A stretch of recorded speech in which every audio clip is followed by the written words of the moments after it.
ሰላም ጤና ይስጥልኝ ውድ የላንጋኖ ቲዩብ ቤተሰቦች፣ ዘወትር እሁድ የስፖርት ትንታኔ ይዘንላችሁ ለመቅረብ ዝግጅታችንን ጨርሰናል።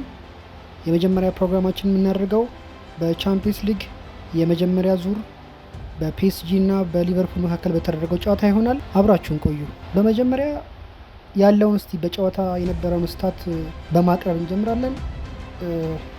በፒኤስጂ በኩል ያለውን ሾት ብንመለከት 27 ሹት ማድረግ ይችላል ፒኤስጂ። ሊቨርፑል በተቃራኒው 2 ሹት ብቻ ነው ማድረግ የቻለው።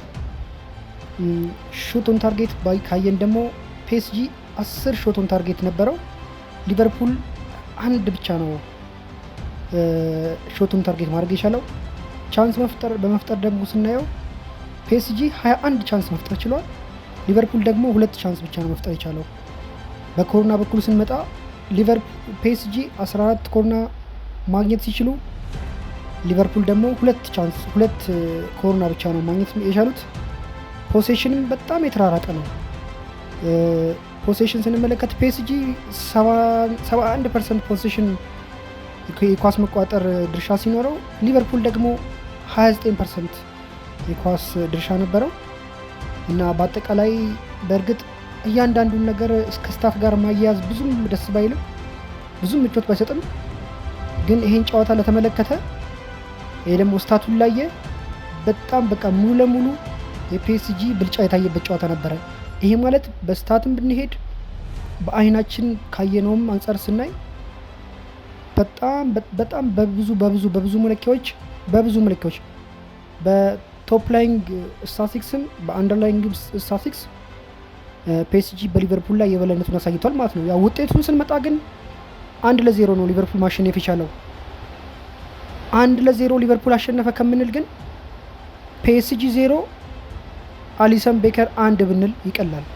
ይሄ በደንብ ጨዋታውን ይገልጻል። ምክንያቱም በሊቨርፑል በኩል አስገራሚ ብቃት በማሳየት ቡድኑን የታደገው በረኛቸው አሊሰን ቤከር ነበረ። ፒኤስጂ ማድረግ የነበረባቸውን እንዳለ በየትኛው መለኪያ ቻንስ በመፍጠር ሙከራዎች በመሞከር ፍሊኮች፣ ስኪሎች በማሳየት ብዙ የሜዳ ክፍል በመሸፈን በፕሬሲንግ በእያንዳንዱ የጨዋታ መለኪያ ፒኤስጂ ብልጫ አሳይቷል። ይሄ ደግሞ የእግር ኳስን አስገራሚነት ያሳየናል። ስለዚህ ሊቨርፑል እድለኛ ነበር ማለት እንችላለን። እድለኛ ነበር ማለት ሙሉ ለሙሉ ከባድ ነው። ምክንያቱም የራሳችን እድል ደግሞ ራሳችን ነው የምንሰራው እና ይሄ በአውሮፓ ሁለት ትልልቅ ቲሞች መካከል ሳይሆን መቼም ይታወቃል። ሊቨርፑል አሁን ላይ በፕሪሚየር ሊጉም በቻምፒየንስ ሊግም የቻምፒየንስ ሊግን ምርጡ ቡድን ነው፣ የፕሪሚየር ሊግን ምርጡ ቡድን ነው። ምክንያቱም በሊግ ፌስ ላይ ያሳየው በቻምፒየንስ ሊግ በሊግ ፌስ ላይ ያሳየው ይሄን ነው። ጎል እንኳን በጣም ጥቂት ጎል ኮንሲድ በማድረግ በቤስት ዲፌንስ ራሱ አንደኛ ነው። እያንዳንዱ ጨዋታን በማሸነፍ ደግሞ አንደኛ ሆኖ የጨረሰው። ስለዚህ ይሄን ጨዋታ ስንመለከት ፒኤስጂ ከሊቨርፑል ጋር ፒኤስጂ ከአውሮፓ ምርጡ ቡድን ጋር ሳይሆን ፒኤስጂ ከኖንት ጋር ኦር ፒኤስጂ ከስትራስቡርግ ጋር በጣም በቃ ከትንሽ የፈረንሳይ ሊግ ቡድን ጋር ያደረገው ጨዋታ ነበር የሚመስለው። ይሄ ደግሞ ጨዋታውን አስገራሚ አድርጎታል። ወደ ፈርስት ሃፍ ስንገባ ብዙ ግብ የማግባት እድል ተፈጥሮ ነበረ። በእርግጥ የአሊሰንን ብናደንቅም እዚህ ጋር ነገር ግን ደግሞ የፒኤስጂ ተጫዋቾች የሳቱትንም ቻንሶች ማሰብ አለብን ብዬ አስባለሁ። በመጀመሪያ አጋማሽ በዴምቤሌ፣ በጃኦ ኔቬስ፣ በባርኮላ፣ በክቫራትስኬሊያ በእነዚህ ተጫዋቾች ንጹህ ጎል የማግባት አጋጣሚ ተፈጥሮ ነበር። ነገር ግን አንዱን መጠቀም አልቻሉም። ነገር ግን እዚህ ጋር መያዝ ያለብን መጀመሪያ እንዳልኳችሁ ፒኤስጂ 27 ሹት ማድረግ ችሎ ነበረ። ግን ከ27 ሹት 16ቱ ከቦክስ ውጭ ነበረ። ብዙ ጊዜ ደግሞ ያው ይታወቃል 16 ሹት ሙሉ ከቦክስ ውጭ የምታደርግ ከሆነ በቃ አምቢሽየስ በመሆን ተስፋ በመቁረጥ ሊመስል ይችላል። ግን 16ቱም ሹት በዲዛይን ነው እንደዚህ ሹት ያደረጉት እንጂ ተስፋ በመቁረጥ ወይም ደግሞ ሊቨርፑል በጣም መከላከሉ አሪፍ ሆኖ አይደለም 16ቱን ከቦክስ ውጭ የሞከሩት። ይህን ደግሞ ለማወቅ ምን ማድረግ አለብን? ዘንድሮ በተደረጉ የፈረንሳይ ሊግ ጨዋታዎች ላይ አሰልጣኝ ሉዊስ ኤንሪኬ ያበረታታል። ከቦክስ ውጭ ብዙ ጎሎችን በማግባት በአውሮፓ አንደኛ ቡድን ነው። ስለዚህ ይሄ ምን ያሳየናል ማለት ነው? 16ቱም ሹት ከቦክስ ውጭ ያደረጉት በዲዛይን ነው ማለት ነው። ምክንያቱም አምቢሽየስ በመሆን አልነበረም፣ ሲያስቆጥሩም ስለነበረ ከቦክስ ውጭ የተደረጉትም ኳሶች ደግሞ እያንዳንዱ የአሊሰንን ብቃት የተፈታተኑ ነበሩ። በፎርዋርድ ፕሌየሮች ላይ ስናይ የፒኤስጂ ለምሳሌ ባርኮላ በግራ ነበር የጀመረው።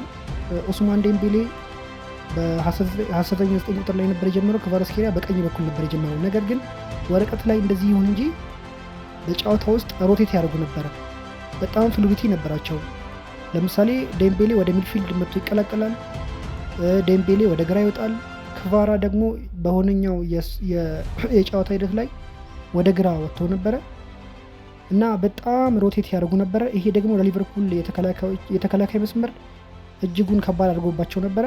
እያንዳንዱን የአንድ ለአንድ ግንኙነቶች ደግሞ በቀላሉ ሲያሸንፉ ነበር እነዚህ ተጫዋቾች።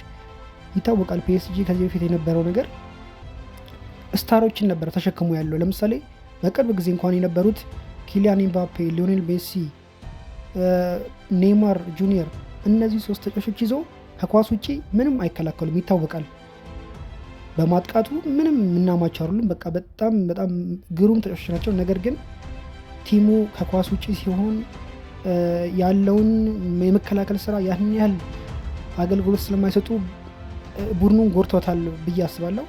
አሁን ግን ካየን እዚህ እንኳን የፒኤስጂን ቲም እዚህ ጋር የምናይ ከሆነ ምናልባት ከደምቤሌ በስተቀር 27 ዓመት እንኳን የሞላ ተጫዋች የለም። በጣም ወጣት ቲም ነው። በጣም ኢነርጄቲክ ነው። በጣም ፕሬስ ያደርጋል። ብዙ የሜዳ ክፍል ከቨር ያደርጋሉ። ሚድፊልዱም ቴክኒካሊ በጣም ምርጥ የሚባሉ ናቸው። ቪቲኒያን መመልከት ይችላሉ። ቪቲኒያ በፖርቹጋል ያለውን የነበረውን በአውሮፓ ዋንጫ ላይ የነበረውን ብቃት እናስታውሳለን። በዚህ ጨዋታ ደግሞ በቃ የሞድሪች ታይፕ ሞድሪችስክ የሆነ ፐርፎርማንስ ነው ያሳየው። ጃኦ ኔቬሽን በጣም በጣም ግሩም ነበር በጨዋታው ላይ። ፋቢያን ሩይዝም እንደዛው ማለት ነው። ስለዚህ በጣም ወጣት ቲም ነው እንዳልኳችሁ። ዴምቤሌ ብቻ ነው 28 ዓመት፣ ሌላው እንዳለ በጣም ወጣት ነው። አብዛኛው 24 ዓመት በታች ያለ ተጫዋች ነው።